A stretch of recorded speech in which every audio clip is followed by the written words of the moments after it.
नमस्कार, 100% समाचारमा स्वागत छ। म प्रतिमा। सुरु गरौँ 100% समाचार। नेपाली कांग्रेसले स्थानीय तह निर्वाचनमा सत्ता गठबन्धनसँग सहकार्य गर्ने। सोमबार बसेको केन्द्रीय समिति बैठकले गठबन्धनसँग सहकार्य गरेर नै स्थानीय तह निर्वाचनमा पार्टी सहभागी बन्ने निकालेको छ निष्कर्ष।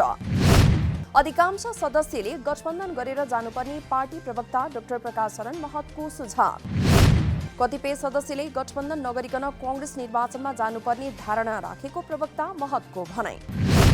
पार्टीको अर्को केन्द्रीय समिति बैठक मंगलबार बस्ने। केन्द्रीय समिति सदस्यको धारणा अनुसार नै सैद्धान्तिक निर्णय सहित प्रस्ताव पास हुने प्रवक्ता महतको भनाई।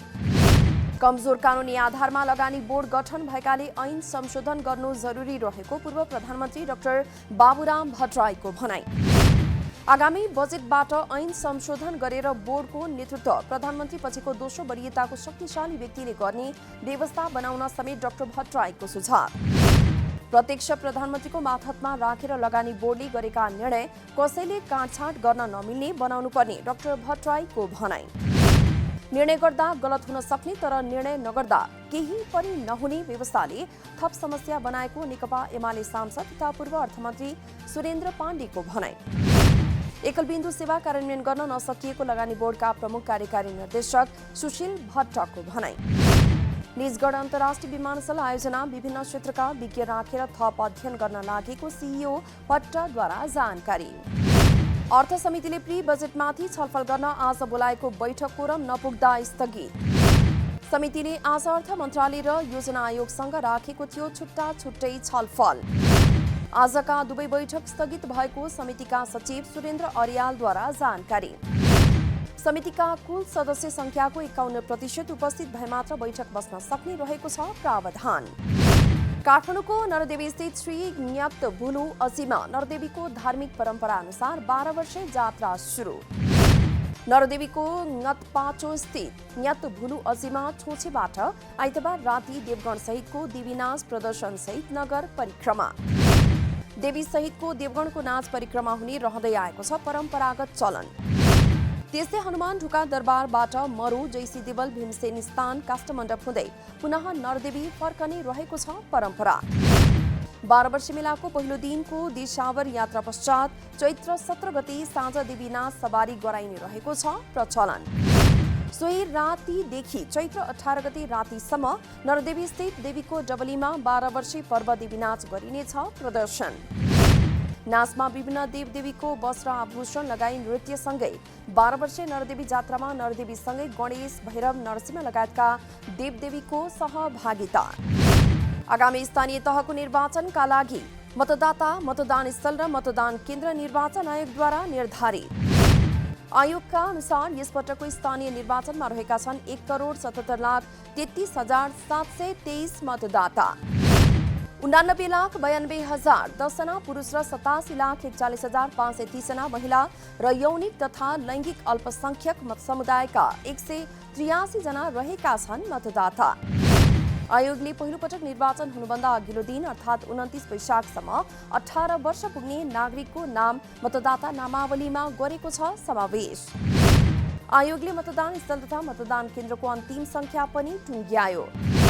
स्थानीय तह निर्वाचनका लागि 10,756 मतदान स्थल र 21,955 मतदान केन्द्र गरिएको छ कायम। निर्वाचन कार्यतालिका अनुसार उम्मेद्वारको मनोनयन दर्ताका लागि वैशाख 11 र 12 गतेको मिति तय। मतपत्र छपाईका लागि जनक शिक्षा सामग्री केन्द्रलाई दिने गरिसकिएको छ निर्णय। वैदेशिक रोजगार बोर्डद्वारा विदेशमा मृत्यु र अङ्गभङ्ग भएका श्रमिकका परिवारलाई दिइने क्षतिपूर्ति सम्बन्धी सेवा अनलाइन प्रणाली मार्फत दिने जानकारी। श्रमिकका परिवारलाई दिने क्षतिपूर्ति सम्बन्धी सेवा अनलाइन प्रणाली मार्फत सुरु भएको श्रम रोजगार तथा सामाजिक सुरक्षा मन्त्री कृष्ण कुमार श्रेष्ठद्वारा जानकारी। लाइसेन्स प्राप्त म्यान पावरहरूले वैदेशिक रोजगारीमा जाने श्रमिकलाई ठगी गरे वा दुःख दिएको थाहा पाए तत्काल कडा कारबाही गरिने मन्त्री श्रेष्ठको भनाई। वैदेशिक रोजगारीलाई थप सुरक्षित व्यवस्थित र मर्यादित बनाउन वैदेशिक ऐन 2064 संशोधन गर्ने तयारीमा रहेको मन्त्री श्रेष्ठद्वारा उल्लेख। नेपाल कम्युनिस्ट पार्टी क्रान्तिकारी माओवादीले निर्वाचन बहिष्कार गर्ने भएपछि पार्टीबाट विद्रोह गर्दै युवा विद्यार्थीहरूले संयुक्त समाजवादी मोर्चाको गरेका छन् घोषणा।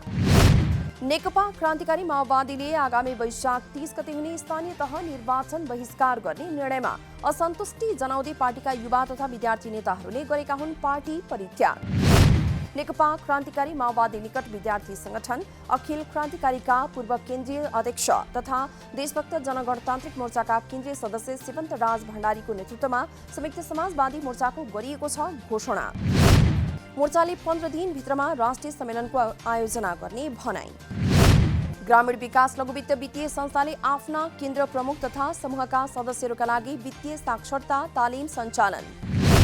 बाँकेको कोहलपुरमा अझै कार्यक्रमको आयोजना गरी कोहलपुर र कचनापुर शाखाका प्रमुख तथा सदस्यहरूलाई वित्तीय साक्षरता सम्बन्धी गरियो अभिमुखीकरण। नेपाल राष्ट्र बैंकको निर्देशन अनुसार संस्थाले एक दिने वित्तीय साक्षरता कार्यक्रम गरेको हो सञ्चालन। कार्यक्रममा संस्थाले प्रवाह गर्ने कर्जा र बचतको ब्याज दर, ग्रामीण कर्जा बीमा कार्यक्रम र कर्जाको सदुपयोग कसरी गर्ने भन्ने विषयमा जानकारी प्रदान। नेपाल राष्ट्र बैंक नेपालगञ्जकी कायम निर्देशक सजना शिल्पकारद्वारा वित्तीय संस्थाहरूले गर्दै आएको कामले स्थानीय स्तरमा संस्थाहरूको कामको उपलब्धता देखिएको धारणा व्यक्त।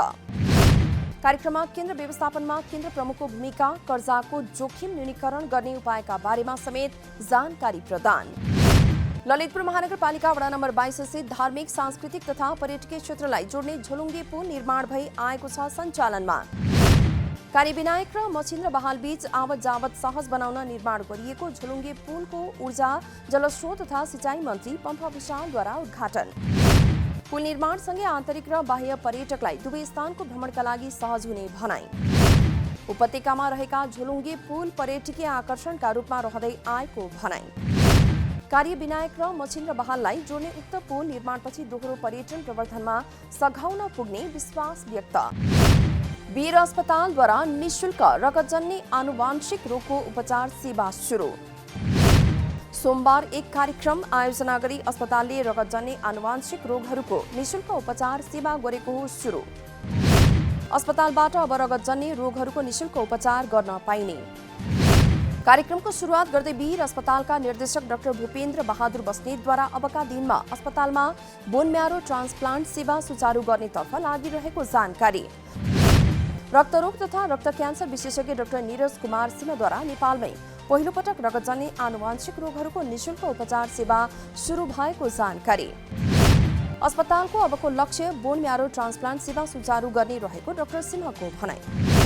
राप्रपा नेपालका अध्यक्ष कमल थापाले आगामी दिनमा आफ्नो पार्टी एउटा बलियो शक्तिको रूपमा स्थापित हुने गर्नुभएको छ दावी। 94% भन्दा बढी नागरिकहरू हिन्दू राष्ट्रको पक्षमा रहेकाले आफ्नो पार्टी आगामी दिनमा बलियो शक्तिको रूपमा स्थापित हुने उहाँको तर्क। विगतमा आफ्नो पार्टीले लिएको हिन्दू राष्ट्र बनाउने अडानमा बहुसंख्यक जनताले ऐक्यबद्धता जनाएको उल्लेख गर्दै अब एउटा बलियो शक्ति बनेर उदाउने अध्यक्ष थापाको भनाई। सोमबार वीरगञ्जका स्थानीय सञ्चारकर्मीहरूमा राज संस्थाको एजेन्डालाई आफ्नो पार्टीले छाडेको अध्यक्ष थापाद्वारा स्पष्ट। राज संस्थाको एजेन्डालाई छाडेपछि आफ्नो पार्टीलाई नागरिक समाज, बुद्धिजीवी र आम सञ्चार माध्यमहरूले पनि सकारात्मक रूपमा लिने अध्यक्ष थापाको विश्वास।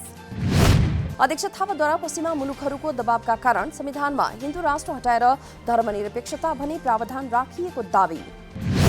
मध्य प्रदेश सभामा प्रदेश सहकारी सम्बन्धमा व्यवस्था गर्न बनेको विधेयक सर्वसम्मतले पारित। सोमबार बसेको प्रदेश सभाको 8औं अधिवेशनको 13औं बैठकले उक्त विधेयक सर्वसम्मतबाट गरेको हो पारित। नेपालको संविधानको धारा 197 बमोजिम उक्त ऐन बनाइएको उल्लेख। प्रदेश सहकारी सम्बन्धमा व्यवस्था गर्न बनेको विधेयक पारित भएपछि मध्य प्रदेशमा पारित हुने विधेयकको संख्या 44 पुग्यो। प्रदेश सभा बैठकमा सभामुख सरोज कुमार यादवले रुलिङ गरेपछि बैठकमा मन्त्रीहरूले सदनमा उठेको प्रश्नको दिएका थिए जवाफ। पूर्व मन्त्री तथा सांसद ब्रिजेश कुमार गुप्ता औपचारिक रूपमा नेकपा एमालेमा प्रवेश। सोमबार कपिलवस्तुमा आयोजित कार्यक्रममा गुप्ता सहित विभिन्न पार्टी परित्याग गरेकाहरूलाई एमाले अध्यक्ष केपी शर्मा ओलीद्वारा गराइयो पार्टी प्रवेश। सानो पार्टीमा बसेर केही नहुने भएकाले एमाले प्रवेश गरेको गुप्ताको भनाई। कार्यक्रममा प्रदेश सांसद धर्म बहादुर श्रीवास्तव, कपिलवस्तु नगरपालिका वडा नम्बर 1 का वडाध्यक्ष सुदीप पौडेल, वडा नम्बर 4 का वडाध्यक्ष रविन्द्र त्रिपाठी, त्यस्तै वडा नम्बर 12 का वडाध्यक्ष ओम प्रकाश पाण्डे, बुद्धभूमि नगरपालिका वडा नम्बर 6 का वडाध्यक्ष नन्दलाल यादवले गरेका छन् एमालेमा प्रवेश। पछिल्लो 24 घण्टामा 21 जनामा कोरोना भाइरसको संक्रमण पुष्टि। सोही अवधिमा 319 जना संक्रमण मुक्त भएको स्वास्थ्य तथा जनसङ्ख्या मन्त्रालयद्वारा उल्लेख। 6309 जनाको नमुना परीक्षण गर्दा 21 जनामा संक्रमण पुष्टि। पछिल्लो 24 घण्टामा कोरोना संक्रमणबाट कसैको पनि मृत्यु नभएको मन्त्रालयको भनाइ। हाल देशभर 1254 सक्रिय संक्रमित रहेको स्वास्थ्य मन्त्रालयको तथ्याङ्क। साताको दोस्रो दिन सोमबारको कारोबारमा पनि नेप्से परिसूचकमा गिरावट। आइतबार 41.43 अङ्कले घटेको नेप्से परिसूचक सोमबार 30.43 अङ्कले घटेर 2540.83 बिन्दुमा आएको छ गिरावट। सेन्सिटिभ इन्डेक्स 5.3 अङ्क घटेको छ भने फ्लोट इन्डेक्स 2.13 अङ्क र सेन्सिटिभ फ्लोट इन्डेक्स 1.92 अङ्कले आएको छ गिरावट। आइतबारको तुलनामा सोमबार कारोबार रकममा आएको छ भारी गिरावट। सोमबार नेप्से परिसूचकमा गिरावट आए पनि 2वटा कम्पनीको शेयर मूल्य भने लागेको छ सकारात्मक circuit. Sanima life insurance, Jyoti life insurance, green life, hydro power र प्रभु लाइफ इन्सुरेन्सको शेयर मूल्य 4% भन्दा बढीले घट्यो। कारोबार रकमका आधारमा 22 करोड 24 लाख रुपैयाँ बराबरको शेयर खरिद बिक्री गरेर जीवन विकास लघुवित्त शीर्ष स्थानमा। युक्रेन र रुस बीच भौतिक उपस्थितिमा हुने अबको चरणको वार्ता मंगलबारका लागि तय। मंगलबार राजधानी इस्तानबुलमा वार्ता हुने अन्तर्राष्ट्रिय सञ्चार माध्यमद्वारा उल्लेख। आइतबार टर्किश राष्ट्रपति रेसेप तय्यप एर्दोगान र रुसी राष्ट्रपति भ्लादिमिर पुटिन बीच भएको टेलिफोन संवादमा इस्तानबुलमा मंगलबार वार्ता गर्ने सहमति। इस्तानबुलमा युक्रेन र रुसका वार्ता टोली बीच हुने कुराकानीलाई महत्वका साथ हेरिँदै युद्ध अन्त्यका लागि आफू तटस्थ हैसियतका सम्बन्धमा छलफल गर्न तयार रहेको युक्रेनी राष्ट्रपति भोलोडिमिर जेलेन्स्कीले बताएको परिवेशमा वार्ता। रुस र युक्रेन बीचको युद्ध लम्बिँदै गएपछि टर्कीद्वारा युक्रेनलाई ड्रोन सहयोग। रुसले बिना कारण युक्रेनमाथि आक्रमण गरेको र युद्ध लम्बिएपछि टर्कीद्वारा युक्रेनलाई ड्रोन सहयोग। अन्तर्राष्ट्रिय सञ्चार माध्यमका अनुसार हाल युक्रेनसँग 20वटा ब्यारेक्टर TB2 ड्रोनको सहयोग। टर्कीका राष्ट्रपति रेसेप तय्यप एर्दोगानले उक्त ड्रोनलाई बेच्न विश्वका 15 देशसँग गरेका छन् सम्झौता। टर्कीका साथै नेटोले पनि युक्रेनलाई एन्टी ट्याङ्क हतियार र मिसाइल पठाएको खुलासा। विज्ञहरूका अनुसार TB2 को मूल्य 60 करोड रुपैयाँ। कुमलटार युथ क्लबले शहीद स्मारक बी डिभिजन लीग फुटबलमा निकालेको छ जित। इन्फा कम्प्लेक्समा सोमबार भएको खेलमा कुमलटारले वीरगञ्ज युनाइटेडलाई 2-1 गोल अन्तरले हरायो। 6औं मिनेटमा कप्तान सबिन केसीले पेनाल्टीबाट गोल गर्दै कुमलटारलाई सुरुवाती अग्रता दिलाए। खेलको 13औं मिनेटमा आशालाल कुँवरले गोल गर्दै वीरगञ्जलाई ल्याए 1-1 गोलको बराबरीमा। खेलको 75औं मिनेटमा रमेश थापाले गोल गर्दै कुमलटारलाई 2-1 को दिलाएका छन् जित। त्रिकोणात्मक T20 सिरिजमा नेपालको विजय सुरुवात। त्रिवी क्रिकेट मैदानमा पपुवा न्युगिनी PNG-लाई 15 रनले पराजित गर्दै नेपालले गरेको हो विजय सुरुवात। PNG-का चार्ल्स समिनी, अले नाउ र चार्ल्स सोपरले 2-2 विकेट लिए भने नोरमान वानुअर र रिले हेकुरेले 1-1 विकेट हात पारे। अवस्था 100% समाचार अहिलेलाई यति नै। नमस्कार।